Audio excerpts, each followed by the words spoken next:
Talk about a virtual art gallery. What are some of the advantages of a virtual art gallery? Who might be interested in visiting a virtual art gallery? Would you rather visit a virtual gallery or a real one?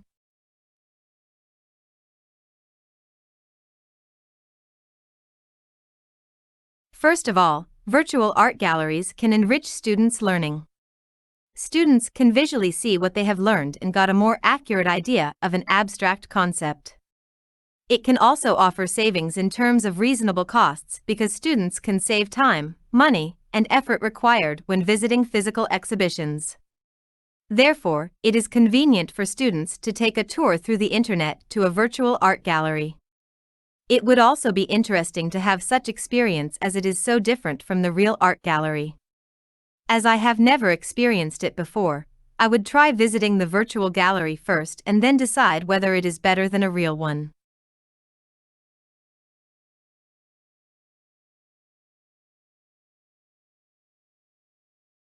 Discuss something you were thankful for recently. Why were you thankful? How did you show that you were thankful? Did you thank someone? If so, who? I want to describe something that I'm thankful for recently, which is the internet. When I was really young, and I wanted to learn about something, then I had to ask someone who may have had spotty knowledge. Or I had to visit the local library and maybe there was a book or magazine about it.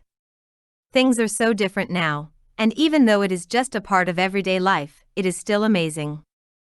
I can learn about pretty much anything online. I can add new skills and habits to make my life happier and more impressive with the help of what other people share online. Plus, there is the opportunity to connect with and get to know people from all around the world. It is easy to get caught up in the busyness of life.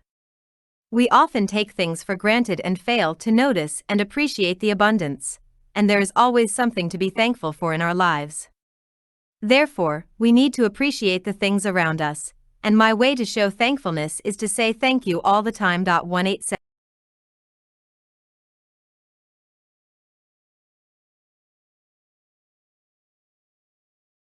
Discuss the use of traditional medicine and modern medicine in your country. What are some examples of traditional medicine? Is the use of traditional medicine increasing, decreasing, or remaining the same? What is your opinion of traditional medicine?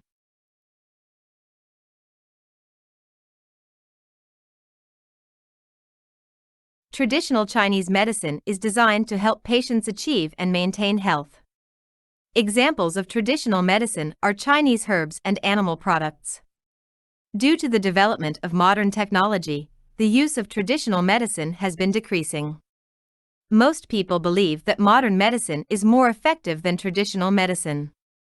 As far as I am concerned, traditional medicine is beneficial to our health in the longer term. Besides, traditional medicine is an essential part of our culture and history. We should protect it from disappearing.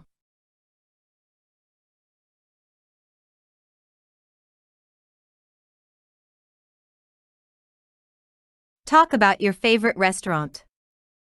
What type of food does it serve? How often do you go there? Why is it your favorite?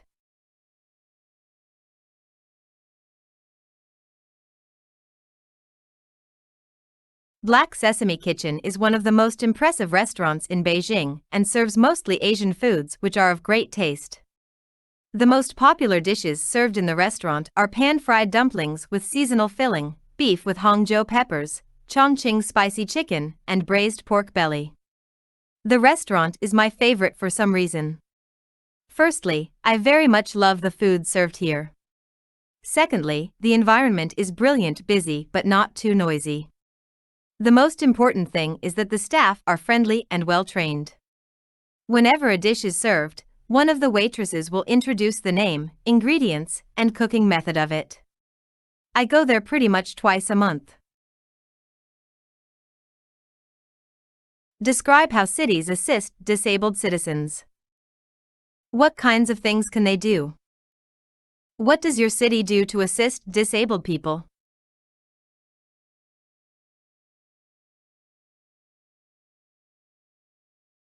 Most cities are utterly unfriendly to people with disabilities. It is the government's responsibility to help disabled people to have a more comfortable life. There are many things that cities can do to support them. For example, put ramps on public transportation and make assisted use toilets more available. Governments should also encourage social inclusion and help the public to show more respect for people with disabilities. In the city where I am living, the government did a lot to help them. The most effective one is to provide special financial support and job opportunities for disabled people. As a result, disabled people are more likely to have a stable job and live a more comfortable life.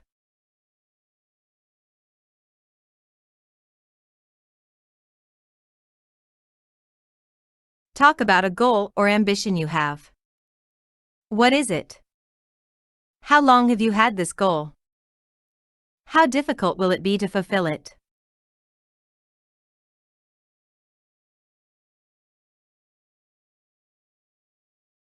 Different people have different types of short-term goals. Some want to save up some money to buy a luxury car while others want to travel to a few countries. Well, I also have a short-term goal, and that is to set up a workout routine for doing some daily physical exercise. Well, I have been carrying this thought inside my head that I would need to work on my physical fitness for almost a year, but I haven't managed to do it yet either because I have been too lazy or have been too busy. But the time has certainly become a bit more serious about my health and fitness, mainly because I am spending plenty of time at my office, which makes me gain weight. After all, sitting on a chair for a significant part of the way without any physical activity, in the long run, is a recipe for disaster as far as your health is concerned, especially if you do not strictly control your diet. Besides, my age is also not on my side because the older I become, the more difficult it will get to get rid of the extra weight I gain. At least, my doctor thinks so when he suggests getting rid of my extra weight. Anyway, I know that setting up this workout routine is not going to be easy because I am not exactly a very organized person. Besides, the responsibilities and the current work schedules I have at my job won't exactly allow me to set a fixed workout routine unless I become more aggressive and innovative about it. In order to set up this workout routine, first, I need to cut my nap time as well as my regular sleep time, if possible. Then I would also need to reduce the time that I sometimes use for socializing purposes with my friends. Besides, I would also need to be more efficient at my work so that I don't have to spend too much time on a specific task or assignment.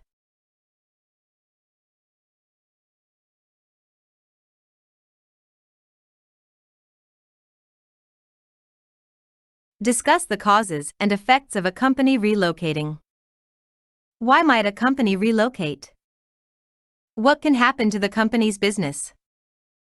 What can happen to the company's employees?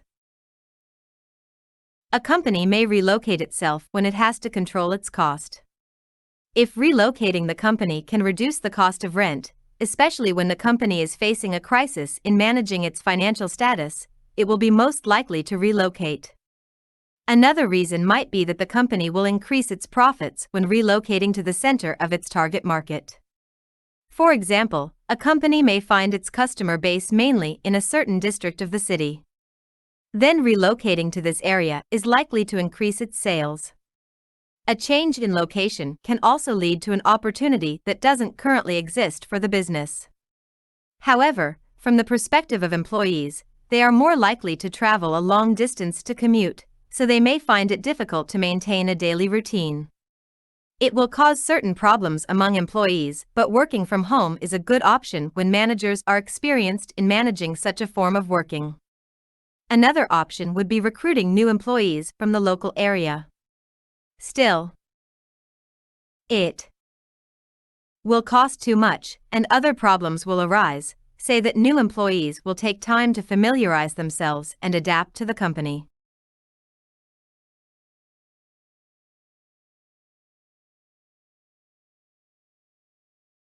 Describe someone you know who has a lot of responsibilities. What is this person's relationship to you? What kinds of responsibilities do they have?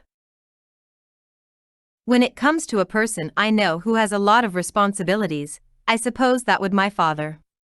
To me, he is a hero, an ideal father, a benevolent person, and a man of his honor.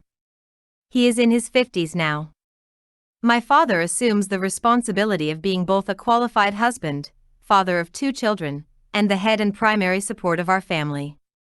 Though he can't manage every aspect of our family due to his age, he is still the decision maker of our family, and every single decision he has ever made involves a high level of sophistication and great kindness towards every other person.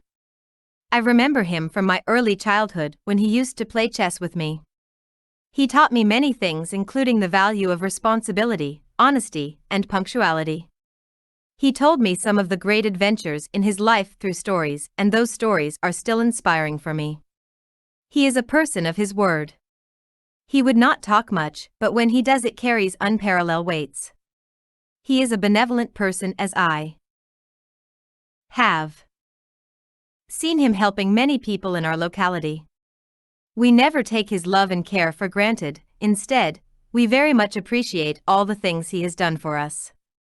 I revere my grandfather for his acute observation and great decisions. I love him and admire him so much that I want to become a person like him. Talk about the most difficult aspects of learning. Which is more difficult, grammar or pronunciation? What is one aspect of English that is very different from your native language? What resources were most helpful to you?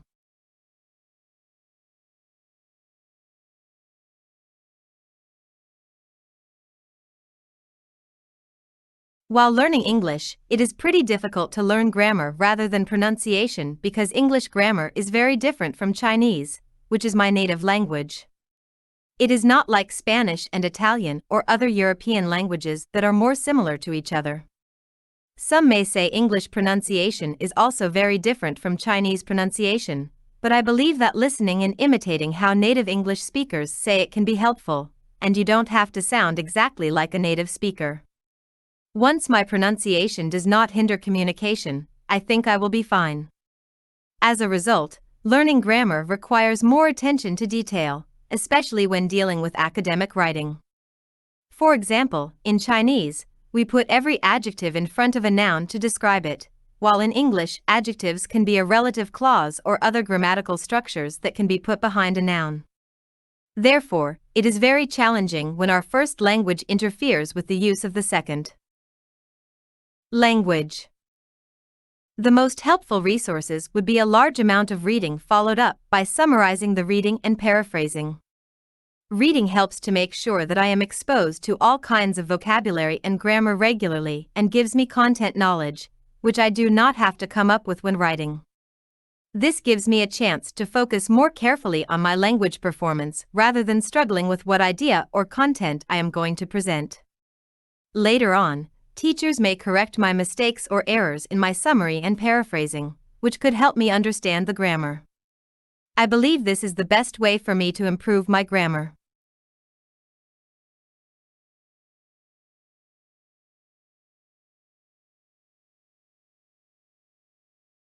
Describe an important letter that you received. Who wrote it to you? What was the letter about? How did it make you feel?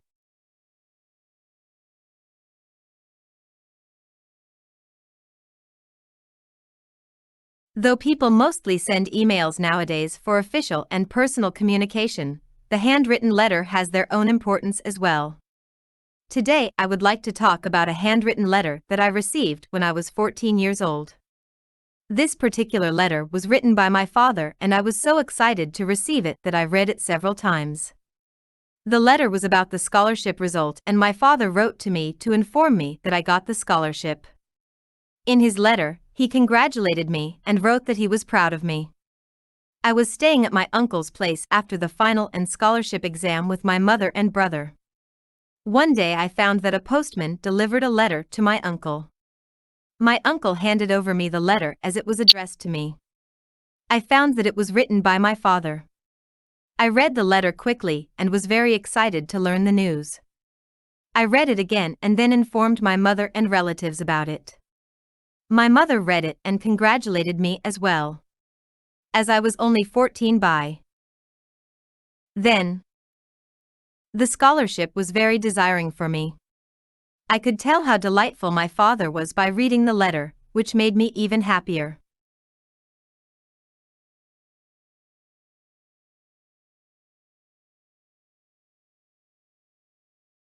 Discuss whether vaccinations should be required for children. What are the benefits of vaccinations? What are the risks if children are not vaccinated? Why might people not vaccinate their children?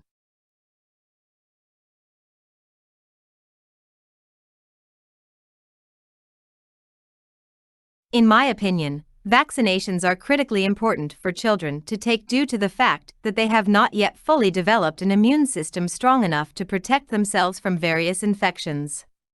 The necessity of vaccinations has been recognized worldwide for a long time, and thus vaccinations are now compulsory for children to take in an increasing number of countries. Children are required to receive a series of vaccinations since they are born, and the entire course can take up to several years as some of them consist of multiple stages, and a period of the interval, ranging from 1 week to several months, is required in between each of the 2 stages. The vaccinations can prevent children from being infected by a broad range of diseases during an early age where such diseases can potentially result in serious illness and do harm to their health or even fatality. If due for any reason, a child is not vaccinated against a certain disease, it is highly likely that the child's health can be permanently impaired, or, worst of all, the child's life can be cruelly taken by that particular disease. Either way, it will consequently lead to tragic grief which nobody would like to experience. Nonetheless, there certainly are a number of children in the world who are not so lucky to be able to receive vaccinations. The reason is primarily poverty.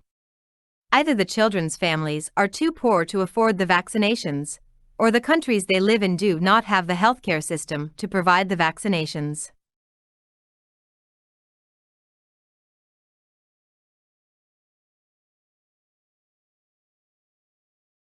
Describe some luxury goods in your culture.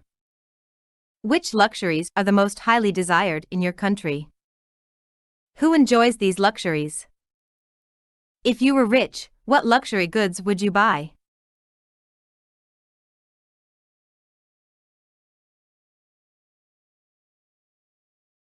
When it comes to the most highly desired luxuries in my country, I suppose they are the luxurious cars and the luxury goods of well-known brands, such as Chanel, Gucci, Louis Vuitton, etc. Among all the luxury car brands, people in my country love Bentley and Rolls-Royce the most. However, those Tier 1 luxury brands are not affordable to the majority of the people, and thus Mercedes-Benz, BMW, and Audi are the best sellers. Those 3 brands together are often referred to as BBA, and whoever drives a car of those brands is usually deemed to be rich and successful, even if the car he or she is driving is actually the cheapest among all the products of the luxury brands. In terms of luxury goods other than cars, people in my country have a strong affection for luxury brands from Western countries, for example, Burberry from the United Kingdom, YSL, Givenchy, Chanel, and LV from France. They have a particular interest in the leather goods of those big brands, such as leather bags, leather belts, and leather shoes. The reason for that is probably leather is relatively rare in nature, requires rather fine craft, and thus could only be afforded by rich and noble people in the past. For centuries, luxury goods have been seen as the representation of wealth, good taste, and even high social position. As a result, people in my country, especially those aged from 18 to 50s, very much enjoy those luxuries. Possessing and using luxury goods seem to enhance people's confidence. If I were rich, I probably would buy a super cool car first, as I have always wanted to drive my dream car with my besties sitting in the car, hanging out and chilling.